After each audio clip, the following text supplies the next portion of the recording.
Kaugnay ng arraignment ni Senator Bong Revilla, makakausap natin ang kanyang abogadong si Attorney Joel Bodigon. Magandang hapon po, Attorney. Magandang hapon po, ate. Attorney, sa lahat po ng mga akusado at kapwa-akusado ay tanging si Senator Revilla lamang ang hindi naghain ng anumang plea.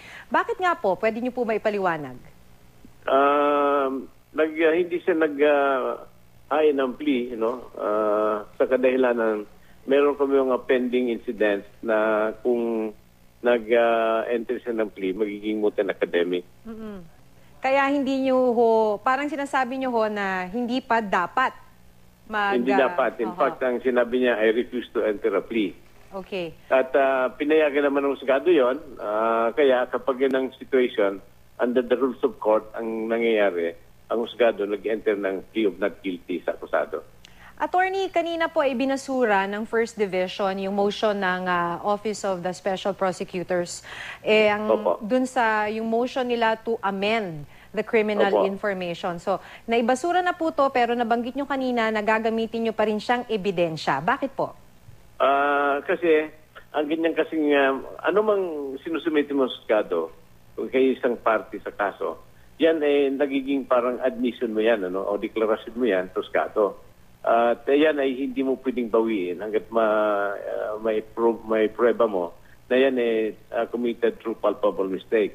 Now, ang ibig sabihin, yung kanyang sinumitik kaninang motion, to our mind at sa aming posisyon, constituted a judicial admission. Ang judicial admission doon, inaamin nila na talagang mali yung kanilang unang information na na-file.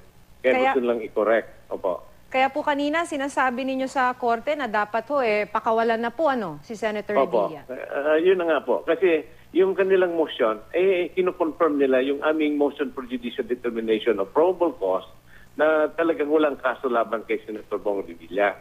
Ngayon, nag-amin sila. Yun ang practically, parang inaamin na tama yung aming legal position at ang finding of, ang judicial finding of probable cause ng husgado ay mali.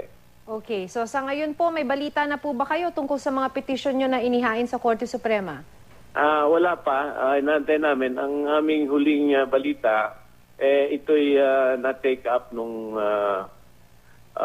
en-bank deliberation nung Martes. Wala pa kami natatanggap na resolution.